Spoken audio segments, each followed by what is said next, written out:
Olá pessoal, tudo bem? Aqui quem fala é Guilherme, né, do canal Materiais 101, né? E hoje eu vou trazer para vocês aqui uma aula, né, sobre o método de interceptação linear média, né, segundo essa norma inglesa aqui, ISO 643, né, de 2012. E com ela, um dos nossos objetivos aqui é entender como que a gente faz essa classificação, né, e também falar o porquê da importância, né, em relação à determinação do tamanho médio de grãos, tá? Essa aqui é a primeira aula de uma sequência de vídeos que eu vou fazer, né, que vai a princípio, né, pelo meu planejamento, vai se desdobrar em duas linhas. Uma das linhas é especificamente para essa parte de caracterização de microestruturas, né, utilizando o recurso do ImageJ, e outra é delineamento de experimento usando alguns recursos estatísticos para poder interpretar os resultados gerados a partir dessa análise, tudo bem? Então vamos dar continuidade aqui à nossa apresentação, tá? A ideia é a seguinte, pessoal, né? Se eu pegar aqui um pedaço de metal, tá? E após, né, o lixamento, o polimento, o adequado embutimento, né, inicialmente, né, e o ataque químico da superfície desse material, né, e a posterior análise num microscópio, mesmo que no microscópio óptico, tá, o que a gente vê aqui do ponto de vista macroscópico, tá, do ponto de vista microscópico, se apresenta como uma série de pequenas estruturas, tá? Magnificando, né, essa superfície, né, um resultado aqui para isso, né, para a maioria dos materiais aqui, envolve, né, especificamente, né, esse tipo de estrutura que eu estou apresentando aqui como uma representação esquemática, tá? Mais para frente eu vou mostrar uma imagem de contornos de grãos aqui, né, dos materiais, né, mais próximo de uma situação real, tá? Então, cada grão desse aqui, pessoal, né, é um monocristal, tá? O conjunto desses grãos aqui forma o que a gente conhece como estrutura policristalina, que normalmente é chamado de microestrutura, tá? E o porquê que é importante, né, conseguir enxergar essa microestrutura, né, nos materiais metálicos, né? Então, como elas são compostas, né, de pequenos grãos aqui, né, pequenos monocristais, né, cada monocristal, e o que a gente vê aqui, né, nessa imagem, né, na verdade são os contornos de grãos, né? O que está dentro do material aqui, né, é o grão em si, e essa parte mais escurecida aqui, que a gente observa na imagem, são efetivamente os contornos de grãos, tá? E como que a gente consegue observar isso? Através desse ataque químico aqui, né, com um reagente adequado para cada tipo de material, tá? Em geral, né, esses contornos de grãos aqui, né, estão na escala do micron, tá, do micrômetro. Tá? E normalmente eu só consigo observar isso aqui com o auxílio de um microscópio. Tá? Seja um microscópio óptico ou um microscópio eletrônico, né? Mas em geral eu preciso desse recurso do microscópio para poder, né, visualizar os grãos aqui. Né? Mas uma pergunta que vocês podem estar se fazendo nesse momento é: qual é a motivação, né, de estudar, né, as estruturas cristalinas? Por que isso aqui é importante, né, do ponto de vista de conhecimento aí relacionado a materiais, né, e como que eu aplico isso para as outras engenharias, como a mecânica, né, como a civil e as demais? Tá? Como que eu aplico esse tipo de conhecimento? Tá? Então, aqui, pessoal, né, eu trouxe uma imagem, tá, de um ensaio de tensão e deformação, tá, onde nesse eixo aqui, né, no eixo Y, tá, eu tenho a tensão associada a esse ensaio, né, e para aqueles que não conhecem o que é o ensaio de tensão e deformação, eu vou deixar linkado o meu vídeo aqui do canal de propriedades mecânicas, mas é basicamente, né, estirar, né, um material, né, em direções opostas. Tá? Então eu fixo uma parte do material e a outra parte eu começo, né, a puxar, né, a estirar, né, para avaliar a resposta mecânica do material em relação a essa força aplicada. Tá? Nesse eixo X aqui, pessoal, né, nós temos a tensão de estiramento aqui, tá? ou mesmo a deformação, tá? Que ele está apresentando como deformação também, tá? Então, o quanto que desse material vai deformar em função dessa força que eu aplico aqui, né? Que no final vai virar uma tensão porque é uma força aplicada sobre uma área, tudo bem? Porque a gente conhece a área dessa amostra aqui nesse tipo de ensaio, tá?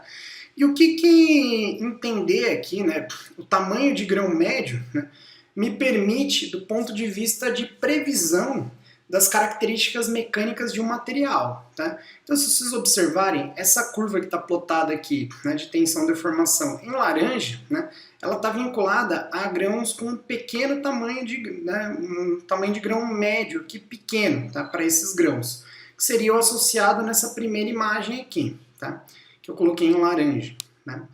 Então, o que a gente pode observar, né, para esse tipo de comportamento aqui, pessoal?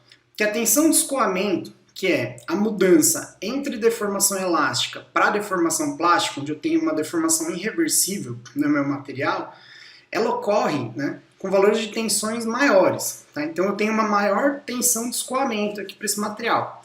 Também eu tenho a tensão máxima de tração maior para esses materiais que têm microestruturas menores, tem um tamanho de grão médio menor. Contudo, a ductilidade, né, que é a capacidade de deformação total do material, reduz em função, né, do valor reduzido aqui do tamanho de grão médio. Tá? Ou seja, estruturas aqui com maiores tamanhos de grão, né, com tamanho de grão médio aqui, né, é possível observar. É importante que se diga aqui, pessoal, acabei esquecendo de falar, mas isso é muito importante, que essas escalas dessas imagens aqui, ó, ambas são iguais, tá? Porque você poderia se questionar, bom, mas aqui eu só tenho uma magnificação diferente para o mesmo material. Não, aqui nessa escala eu tenho 50 microns e nessa outra escala eu também tenho 50 microns. Apesar de nós ainda não termos feito, né, nenhum tipo de análise, né, e contagem, né, desses tamanhos de grão médio aqui, eu consigo imaginar, tá, com uma probabilidade de acerto relativamente grande, né, que esses grãos são estatisticamente maiores do que esses grãos aqui, tá? O que a gente vai ver na sequência é como, né, avaliar esse tipo de situação. Nesse ponto, pessoal, né, eu gostaria que vocês ficassem com essa correlação, mas saibam que existem outras correlações, né, de propriedades mecânicas, ópticas, elétricas, magnéticas, tá, térmicas, né, também que vinculam, né, a característica, né, física, né, a propriedade aqui, né, específica do material com essa morfologia dos grãos. Tá? Então é interessante que vocês saibam que existem outros tipos de correlação para esse tipo de material. Por exemplo, né, para transporte de carga elétrica, tá? Se eu tiver um elétron aqui passando por essa estrutura, tá? O grão ele atua como uma barreira, então ele vai começar a dissipar, né, essa energia aqui. Então ele transfere energia de uma maneira menos significativa quando eu tenho um maior volume de grãos, em comparação com uma microestrutura onde eu tenho um menor volume de grãos. Tá? É por isso que os chips que nós utilizamos hoje em dia de silício, né, são materiais monocristalinos. Né? Eu não tenho, né, esses contornos aqui especificamente, né, para esse tipo de microestrutura. Tudo bem? Esse gráfico que eu vou trazer aqui para vocês, pessoal, correlaciona justamente essa tensão de escoamento com o tamanho de grãos médio. Tá? Então, para esses valores menores aqui em X, tá, eu tenho valores maiores, né, de contornos de grãos, né, de tamanho de grão médio, tá?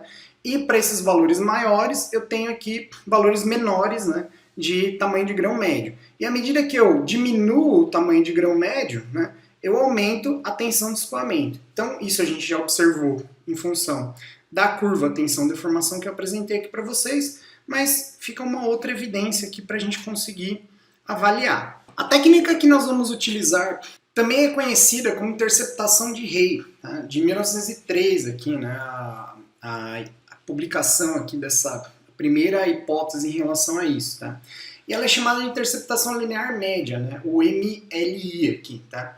Mean Linear Interception, tá? Do inglês, tá? A ideia é que a gente consiga apresentar linhas transversais aqui na superfície da amostra, tá? E que realize a contagem de números de grãos ou contornos de grão que interceptam o comprimento dessa linha transversal, que aqui a gente vai chamar de L. Tá?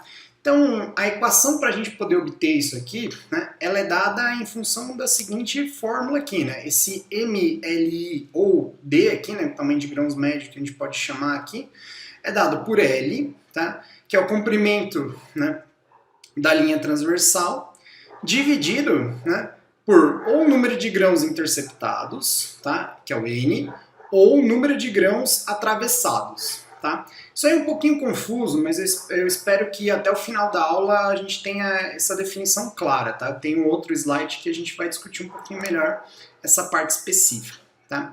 Isso aqui é bem distinto nessa norma específica que é a BSN ISO 643-2012, né? Steel Micrograph Determination of Apparent Grain Size. Está bem definido nessa norma aqui e também é discutido na STM E112. Tá? Para aqueles que já tiveram aula comigo aí de materiais para engenharia mecânica, lá a gente fez um exercício do livro do professor Callister, né, da Ciência e Engenharia de Materiais, uma introdução, onde a gente utiliza essa STM aqui, para conseguir determinar o tamanho de grãos médio ASTM, né, num exercício específico que nós fizemos. Qual que é a ideia aqui, pessoal? Né? A gente vai atravessar, né, uma linha de comprimento conhecido, tá?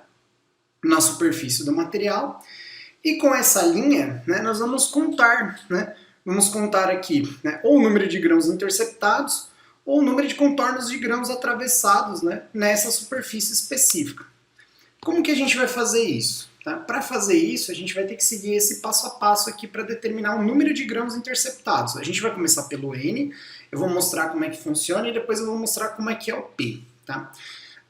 Então, quais são as etapas aqui? Primeira etapa, né, a gente tem que traçar uma linha de comprimento conhecido, né, na superfície da imagem, L. Tá? Depois, né, a gente tem o número de interceptações, né, é contado. Na sequência, se a linha atravessa um grão, então eu digo que N é igual a 1. Se a linha termina no grão, então N é igual a meio. E se a linha é tangencial a um contorno de grão, então N é igual a meio também. Tá, mas tá muito confuso isso daí, professor. Né? O que é tangencial, o que é atravessa, o que é termina. Então vamos pegar esses dois exemplos aqui. Ó. Eu tenho o exemplo da estrutura A e tenho o exemplo da estrutura B. Lembrando que aqui eu estou utilizando a técnica de L sobre N, que é diferente da sobre P que a gente vai ver mais para frente. Tá? Mas olha, vamos pegar esse primeiro caso aqui da estrutura A. Tá? Então eu tracei uma linha aqui, ó, de comprimento conhecido. Eu não estou informando esse comprimento para vocês, a gente não precisa se preocupar com isso nesse momento. Já vou explicar como que a gente vai definir esse comprimento. Mas digamos que a gente tenha esse valor conhecido. Tá? E agora eu vou contar aqui, ó, o número de grãos interceptados. Então no caso, nesse grão aqui, ó, a linha termina no grão. Então eu considero meio. Né? Nesse aqui, ó, esse próximo grão, ela atravessa o grão. Desculpa. Nesse caso aqui é a mesma situação, 1.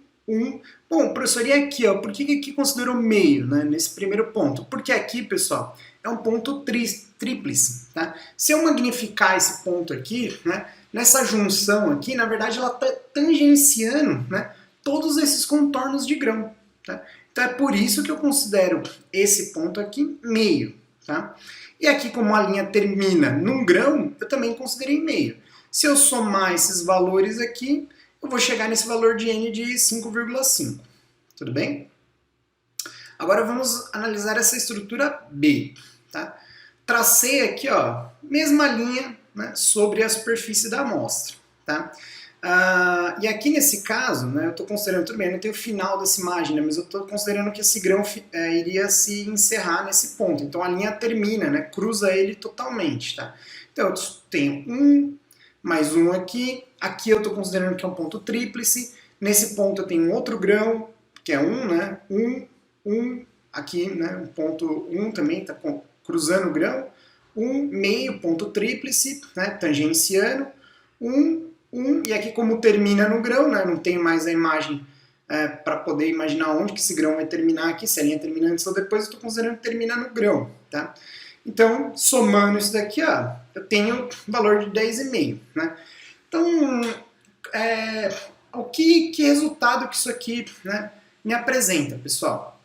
Concordam que Quanto maior o número desse denominador aqui, né, menor vai ser esse valor para D, né, que é o tamanho de grãos médio. Tá? E concordam que analisando esses grãos da estrutura A e os grãos da estrutura B, né, visualmente os grãos da estrutura B, né, são evidentemente menores, né, do que os grãos da estrutura A, e isso a gente consegue, né, comprovar do ponto de vista matemático. Mesmo sem saber o valor de L, mas considerando que o meu L, meu comprimento dessa linha aqui, é igual tanto para A quanto para B, como eu vou dividir, né? Vou dividir o valor de L, né, por esse denominador, que é um valor maior para o caso B, eu já tenho como acreditar, né, como entender que esse resultado aqui para o tamanho de grãos médios em B vai ser menor do que o resultado para o tamanho de grãos médios em A. E isso fica evidente, né, observando a imagem dos grãos. Concordam comigo? É esse tipo de análise que a gente vai fazer. Alguns de vocês poderiam estar se perguntando o seguinte aqui nesse momento. Bom, professor, mas a gente não poderia sair, pegar essa imagem aqui e contar todos os grãos, né? Pegar e traçar uma linha aqui, com um comprimento conhecido, né, para todos? Poderíamos, tá? Só que fazer dessa forma vai tomar muito do nosso tempo, né? E fazendo por esse recurso aqui, né, fazendo dessa maneira aqui, a gente consegue economizar em termos de contagem, né? A gente não vai ter que contar todos os grãos, né? A gente vai trabalhar com uma população, a gente vai trabalhar com uma amostra, né, do todo, que são todos os nossos grãos. Para a gente não ter que contar todos os grãos, a gente vai pegar uma amostra dessa população. E aí, lá na frente, a gente vai fazer alguns estudos estatísticos em cima desses resultados, dessas amostras que a gente coletar, para ver qual é a confiança que eu posso ter em relação a esses resultados aqui, tudo bem?